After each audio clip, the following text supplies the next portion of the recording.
Since the dawn of humanity, the sky has been seen as the realm of the gods. To fly meant absolute freedom, but also power. For millennia, we looked up with a mixture of reverence and longing, dreaming of the day we could break the bonds of gravity and soar among the clouds. At the beginning of the 20th century, a Brazilian dared to turn that dream into reality. He was driven by a vision of a connected world where distances would shrink and cultures would meet. He did not imagine that his invention would change not only transportation, but the very nature of war. This is the paradox of Santos Dumont, the man who made the world fly, and who unintentionally helped create modern warfare. How did a dream of unity become a tool of destruction? This is the story of genius, ambition, and the tragic weight of an invention that forever altered the course of history. Alberto Santos Dumont was born in 1873 in the heart of rural Brazil, a world away from the Industrial Revolution that was reshaping Europe and America.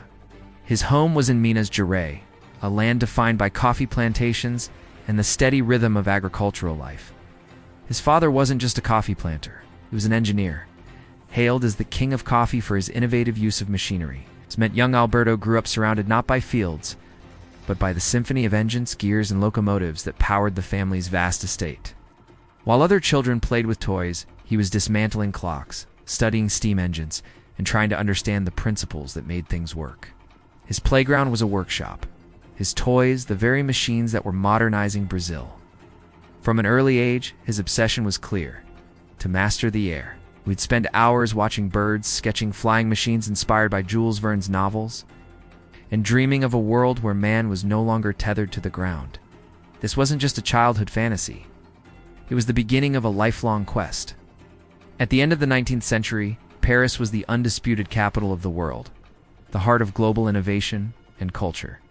It was the city of light, where art, science, and philosophy converged. For an aspiring inventor like Santos Dumont, it was the perfect laboratory to turn his ambitious dreams into reality.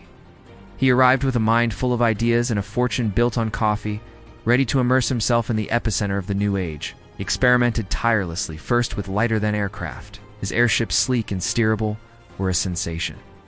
He wasn't just building them, he was flying them over the Parisian rooftops, casually landing in front of his favorite cafe for lunch. Unlike other inventors who worked in secret, protective of their designs, Santos Dumont flew before the public. He shared his passion openly.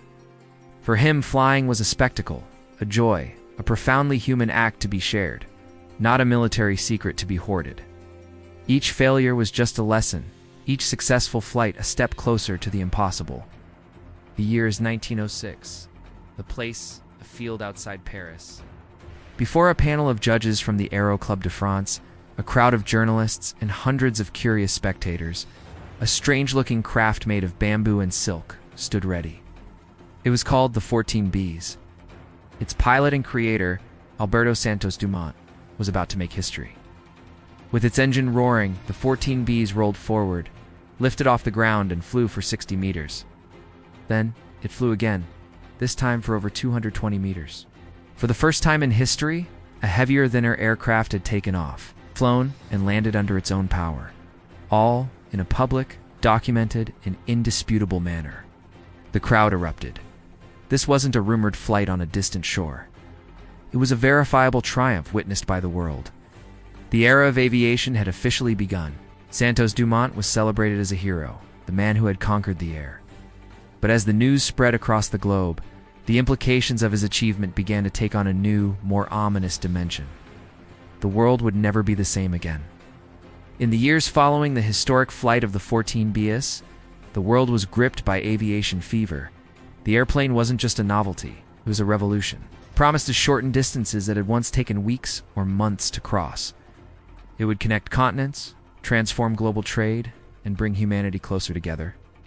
Santos Dumont envisioned a future where aircraft would be like personal vehicles, allowing people to travel freely across borders, fostering understanding and peace. But as aviators pushed the boundaries of speed, altitude, and distance, governments and military strategists saw something else entirely. They recognized a power far greater than transportation. Whoever controls the sky controls the battlefield. The airplane could see over hills, across enemy lines, and deep into hostile territory. An army with eyes in the sky had an insurmountable advantage. Aviation ceased to be a romantic dream of freedom and became a deadly weapon of war. When the Great War erupted in 1914, the airplane was still a fragile and primitive machine, more of a curiosity than a serious instrument of combat. Pilots were often gentlemen adventurers, and their aircraft were little more than fabric and wood. But the brutal stalemate of trench warfare forced rapid innovation. Within just a few years, the airplane evolved from an unarmed scout into a decisive weapon. At first, its role was reconnaissance, providing generals with an unprecedented view of the battlefield, mapping enemy trenches, and spotting troop movements. Soon, pilots began correcting artillery fire from the air, turning inaccurate barrages into deadly, precise strikes. Then came the dogfights. Pilots started by shooting at each other with pistols and rifles, but this quickly led to the development of synchronized machine guns, turning the sky into a new three-dimensional combat zone. Finally, planes were used for bombing, dropping explosives first on military targets and then on cities. The war was no longer only horizontal, it became vertical. The sky, once a symbol of dreams, began to kill. From his home, Santos Dumont watched with growing horror as the invention he had given to the world was twisted into a machine of unprecedented destruction. He had dreamed of uniting peoples, of creating a world without borders where his airplanes would serve as bridges between nations. Instead, he saw them dropping bombs on civilians, engaging in deadly aerial duels, and perpetuating the very conflict he abhorred. The reports from the front lines were a constant torment. Every new aerial victory, every bombed city, was a fresh wound to his spirit. The man who was once the toast of Paris, celebrated for his courage and vision, sank into a profound depression. He became increasingly isolated, haunted by the thought that his genius had unleashed a monster upon the world. Silence and reclusion marked his final years. It was the profound tragedy of a brilliant inventor who lived long enough to see his greatest dream turn into his worst nightmare. The airplane changed everything. It redefined commerce, shrinking the globe and creating a truly interconnected economy. It transformed transportation, making travel accessible in ways previously unimaginable. And it fundamentally changed war, introducing a new dimension of lethality and strategic complexity that continues to evolve to this day. Santos Dumont did not create destruction. His heart was that of a poet and a visionary. But in his quest to conquer the air, he opened the gates of the sky. He unlocked a realm that humanity had only ever dreamed of, and in doing so, he gave us a power we were not ready to handle. His legacy is a complex one, a testament to the dual nature of all great technology. And once the sky was opened, humanity was never able to close it again.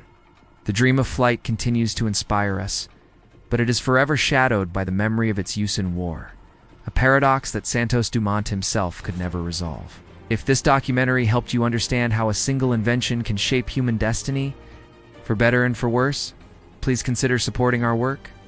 Like this video, share it with others who are passionate about history and technology, and subscribe to the channel for more in-depth documentaries about the people who changed our world. Because understanding the past is the only way to build a better future. Thank you for watching.